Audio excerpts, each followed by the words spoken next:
ஏற்பட்டிருக்கிறது. குறிப்பாக இந்த தென்னம்பட்டி கிராமத்தில் நாங்கள் நடத்துவதற்கு காரணம் என்னவென்று சொன்னால், இங்கே இப்பொழுது குழந்தை தொழிலாளர் இல்லை என்றாலும் கூட ஒரு கட்டத்தில் இங்கே இந்த இந்த கிராமத்திலிருந்து 200க்கும் மேற்பட்ட பெண் குழந்தைகள், குறிப்பாக பெண் குழந்தைகள் பஞ்சாலைக்கு வேலைக்கு சென்றிருக்கிறார்கள்.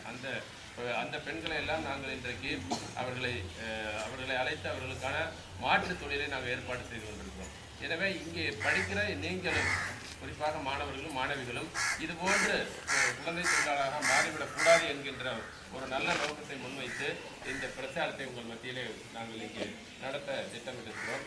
அது மட்டுமல்ல, தரம் இந்தியாவினுடைய கல்வியின் தரத்தோடு ஒப்பிடுகிற போது ஒரு நல்ல ஒரு ஒழுங்குபடுத்தப்பட்ட முறைப்படுத்தப்பட்ட ஒரு கல்வி முறையாக இன்றைக்கு இந்தியாவில் இருக்கிறது.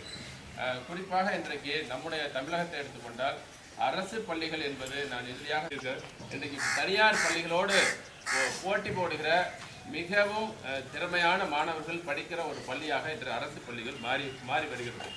இன்றைக்கு நான் தமிழகத்தை எடுத்துக்கொண்டால் பல அரசு பள்ளிகள் கிட்டத்தட்ட தனியார் பள்ளிகளை விட மிக மேலோங்கிய நிலையிலே கல்வி நிலை இருக்கிறது. காரணம் என்னவென்று சொன்னால், இங்கே பணியாற்றுகிற ஆசிரியர்கள் அரசினுடைய விதிகளுக்கு உட்பட்டு முறையாக கல்வி கற்ற தரமான ஆசிரியர்கள் நியமிக்கப்படுகிறார்கள்.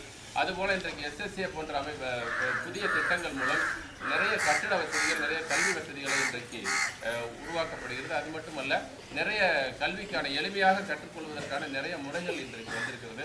எனவே இன்றைக்கு நான் பார்க்கிற ஒரு காலத்தில் தனியார் பள்ளியிலே படிப்பதற்கு இன்றைக்கும் கூட தனியார் பள்ளிகளிலே மோகம் என்பது மிக தனியார் பள்ளியிலே படித்தால் நன்றாக படிக்கலாம், நிறைய மார்க் வாங்கலாம் என்று ஒரு தவறான கணிப்பு இருக்கிறது. அது நிச்சயமாக தவறு.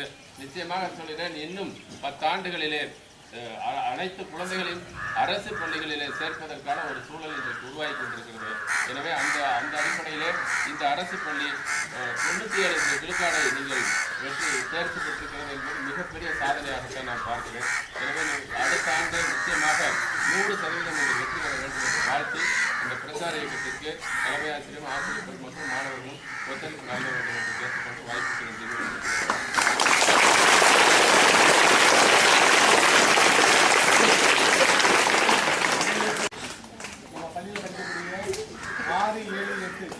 மாணவர்களுக்கு வருகின்ற காலாண்டு தேர்விற்கு அனைவருக்கும் எனது ஸ்டீல் டெஸ்க் பெஞ்சு வந்து இனிமேல் யாருமே இனிமேல் தரையில் உட்கார வேண்டிய சூழ்நிலை இல்லை. இப்போ ஏற்கனவே 9, 10, 11, 12 ஸ்டீல் பெஞ்சில் தான் உட்காந்துருக்கீங்க. எது பெஞ்சில் உட்காந்துறையா? உட்காந்துருக்கேன், ஸ்டீல் பெஞ்சில் தான் இருக்கிறேன். அப்போ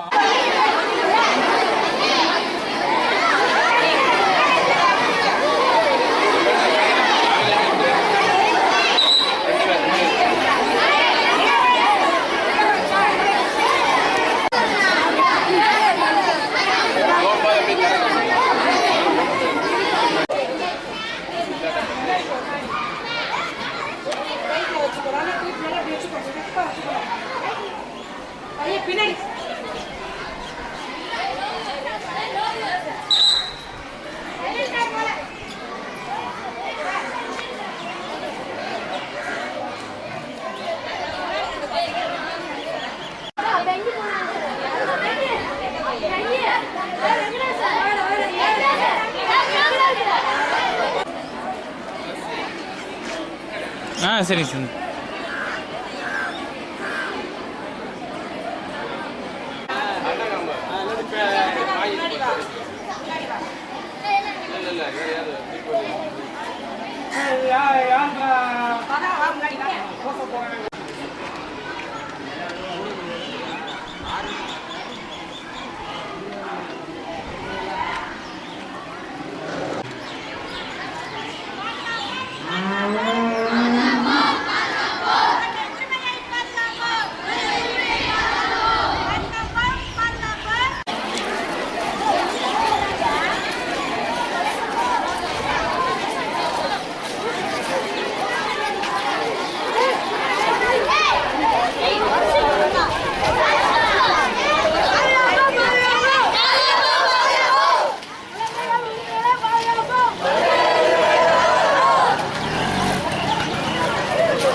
ரெக்கார்டுன்னு வரணும், ரெட் கலர் தானே வரணும். ஆமாம் சார், ரெட் கலர் ரெக்கார்ட் ஆகுது. ஸ்டாண்ட் பை பச்சை கலரில் இருந்துச்சுன்னா ஆஃப்ல இருக்குது.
என்ன சிரமங்கள் வந்து நிறைய பேர் வந்து போகிறாங்க. வேலைக்கு போகிற குழந்தைகள் வந்து உடல் உறுப்புகள் வந்து சேதமாயிடும். அப்படி உடல் உறுப்புகள் போயிட்டா என்ன ஆயிரும், அவங்க வந்து வேறு எந்த வேலையும் நம்மளை மாதிரி சாதாரண மனிதர்கள் மாதிரி செய்ய முடியாது. இப்போ இன்றைக்கி வந்து எல்லா குழந்தைகளும் வந்து கட்டாயமாக படிக்கணும் அப்படின்னு சொல்லுவாங்க. குறிப்பாக பார்த்தீங்கன்னா பள்ளியில் இடையில நின்றுறாங்கள குழந்தைகள், நின்ற குழந்தைகள், அவங்களையெல்லாம் வந்து படிக்க வைக்கிறதுக்கான திட்டவசதியெல்லாம் அரசாங்கம் உருவாக்கிஇருக்குது. இப்போ வந்து 1ஆம் கிளாஸ்லேருந்து யாருமே போகலை. ஒரு 12 வயசு வரை ஒரு பையன் படிக்கவே போகலைன்னா 12 வயசு பையன் எந்த வகுப்பில் சேர்த்து ஸ்கூலுக்கே போக மாட்டேன், எழுதவும் தெரியாது படிக்கவும் தெரியாது. எஸ்எஸ்சி திட்டம் தெரியுமா உங்களுக்கு? சரி, எங்கள் அமைப்பு என்ன செய்யுதுன்னா இது மாதிரி பள்ளிகளில் இடைநின்ற குழந்தைகளை வந்து நாங்கள் கண்டுபிடிச்சு அவங்கள ஒன்று வந்து 14 வயது குழந்தைகள் 30-40 குழந்தைகளை கண்டுபிடிச்சிருக்கேன். அந்த குழந்தைகளை ஒன்று பள்ளியில் சேர்ந்து படிக்க வைக்கிறது, அல்லது எஸ்எஸ்சி இருக்கு இல்லையா, சர்வ சிக்ஷா அபியான், அதில் இருக்கக்கூடிய சிறப்பு பள்ளிகள். நீங்கள் சர்வ சிக்ஷா அபியானில் சிறப்பு பள்ளிகள் வச்சுருக்காங்க. உண்டு உரையோட பள்ளி கேள்விப்பட்டிருக்கீங்களா? இந்த மாதிரி படிக்காமல் இடைநின்ற குழந்தைகளை 4ஆம் வகுப்பு 7ஆம் வகுப்பு 8ஆம் வகுப்புலாம் சேர்த்துருவாங்க. நேரடியாக 100 ரூபாய் வருமானம் வந்ததுன்னா பெண்கள் உழைப்பினால 67 ரூபா வந்து அரசாங்கம். அப்போ இந்தியாவில் வந்து இருக்கக்கூடிய அதிகமான தேசிய வருமானத்தை உருவாக்கி தரது யாருன்னா பெண்கள் இருக்குமா? சரி, ஒரு ஈஸியாக ஒரு கேள்வி. ஒரு 100 ரூபா நான் சம்பாதிக்கிறேன்னு நீங்கள் ஏதாவது பொம்பளை பிள்ளைங்க பெரிய பிள்ளை 500 ரூபா சம்பாதிச்சா என்ன செய்வீங்க? காசு கொடுத்தாங்க வீட்டுக்கு கொடுப்பீங்க. வேற என்ன செய்வீங்க? பிள்ளைகளுக்கு செலவு பண்ணுவீங்க, வீட்டுக்கு தேவையான பொருள்லாம் வாங்குவீங்க. ஒரு ஆம்பளை பையன் வந்து பெரிய ஆள் அமைச்சிருக்காங்க யாரு குடிப்பாங்க.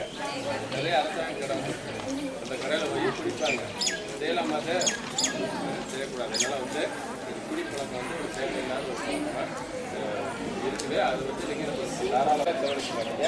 நீங்கள் எதிர்காலத்தில் வந்து நிறையா குடும்பத்துக்காக செலவழிக்கணும். சரி, இப்போ வந்து இன்றைக்கி குறிப்பாக இந்த திண்டுக்கல் மாவட்டத்தில் நிறையா பிள்ளைங்க வந்து மில்லு வேலைக்கு போகிறாங்க. அப்புறம் இரும்பு தொழிற்சாலை இருக்கு இல்லையா, அதுக்கு வேலைக்கு போகிறாங்க. அப்புறம் இந்த ஃபுட் ப்ராசஸிங், இந்த வெல்டரி பிச்சு கம்பெனி, மாவு அரைக்கிற கம்பெனிகள் எல்லாம் போய் வேலைக்கு சேர்த்துறாங்க. அதே மாதிரி இன்னொரு தொழிற்சாலைக்கு வந்து திண்டுக்கலுக்குள்ள இந்த நத்தம் பகுதியிலலாம் உங்களுக்கு தெரியும், கயிறு திரிக்கிற தொழிற்சாலை. இந்த பல்லு எவ்வளோ வளர்ந்துருக்கோம், எத்தனை பல்லு இருக்கும், எவ்வளோ வளர்ச்சி இருக்கும் அப்படின்னு ஒரு சில கருவிகள்லாம் வச்சுருக்காங்க. அதை தட்டி பார்த்து கண்டுபிடிச்சிருவாங்க. யாரும் ஏமாற்ற முடியாது. அதுக்கு வந்து புதுசட்டம். அப்புறம் காலையில் ஒரு செய்தி வாசித்தாங்கல்ல, ஒரு செய்தி வாசித்தாங்க நல்ல செய்தி. அரசு பள்ளிகள், தனியார் பள்ளிகளுக்கு இணையாக வந்து அரசு பள்ளிகளை தரம் உயர்த்தணும்னு ஒரு அரசியல் கட்சி தலைவர் சொல்லியிருக்காரு. யார் சொன்னார்? ராமதாஸ்ன்ற ஒரு அரசியல் கட்சி தலைவர் சொல்லியிருக்காரு. நல்ல செய்தி. நீங்கள் வந்து ஒரு அரசாங்க பள்ளிகள் வந்து வெளியூர்ல இருந்து யாராவது இங்கே வந்து தங்கி இருக்கிற யாராவது பார்த்தீங்கன்னா அவங்க யாராவது படிக்காமல் இருக்காங்க, ஸ்கூலுக்கு போகாமல் இருக்கா, உடனடியாக எங்களுக்கு தகவல் சொல்லாமா? எங்களுக்கு சொல்லுங்கள், இல்லைன்னா உங்கள் ஆசிரியர் சொன்னீங்கன்னா எங்களுக்கு சொல்லுவாங்க. உடனே அவங்கள வந்து ஒரு எஸ்எஸ்ஏ திட்டத்தில் சேர்த்து விடலாம். இல்லைன்னா சிறப்பு கவனம் செலுத்தி ஒரு வேலை 1 வருஷம் 2 வருஷம் பள்ளிக்கூடத்துக்கு போவாங்க. இன்னைக்கு நீங்கள் செய்ய வேண்டிய ஒரு வேலை என்னென்னா, யாரும் வந்து இந்த ஊரில் இருந்து நீங்கள் அல்லது எந்த பக்கத்தில் ஊரில் இருப்பீங்க இல்லையா, நீங்கள் குடியிருக்கிற எந்த ஊரில் ஏன் மேலே என்ன செய்யணும், ஒரு 14 வயசுக்கு கீழே 8ஆம் வகுப்பு யாரும் படிக்காமல் இருக்கக்கூடாது. அதாவது அப்படி இருந்தால் இலவச கட்டாய கல்வி சட்டம் வந்தது இல்லையா, அந்த சட்டம் வந்து மிகப்பெரிய அளவில் தமிழ்நாட்டில் ஒரு விவாதம் இருக்குது. அந்த சட்டத்தை எப்படி வந்து நல்ல சட்டமாக மாற்றலாம் அப்படின்னு சொல்லி ஒவ்வொரு மாவட்டத்திலையும் திண்டுக்கல் உட்பட ஒரு 27 மாவட்டங்களில் அதை பற்றி விவாதம் பண்ணுறாங்க. நிறைய ஆசிரியர்கள் வந்து அங்கே பரவலாக கலந்துக்கிட்டாங்க. ஆசிரியர் அமைப்புகள்லேருந்து வந்து கலந்துக்கிட்டாங்க. நிறையா வந்து தொழிற்சங்கங்கள்லேருந்து வந்து கலந்து சொன்னாங்க. இப்போ அந்த இலவச கட்டாய கல்வி சட்டம் வந்து ரொம்ப நடைமுறைப்படுத்தியிருக்குது அரசாங்கம். அதுபடி என்ன அர்த்தம்னா, எல்லாரும் வந்து கட்டாயமாக இலவசமாக படிக்கணும். கண்டிப்பாக வந்து 8ஆம் வகுப்பு படிக்கணும். இப்போ அரசு வந்து 10ஆம் வகுப்பு வரை அது எடுத்துக்கிட்டு அடுத்து 12ஆம் வகுப்பு நம்ம ஒரு பெரிய அந்த மாதிரி சட்டங்களை உருவாக்குறதுக்காக யூனிசெஃப் மாதிரி மிகப்பெரிய அமைப்பு கூட இணைந்து இந்த வேலைகளை நம்ம செய்யலாம். அது மட்டும் இல்லை, யாராவது குழந்தை தொழிலாளர்கள் கண்டுபிடிச்சா அவங்கள வந்து உடனடியாக வந்து அரசுக்கு தெரியப்படுத்தி அவங்கள உரிய பாதுகாப்பு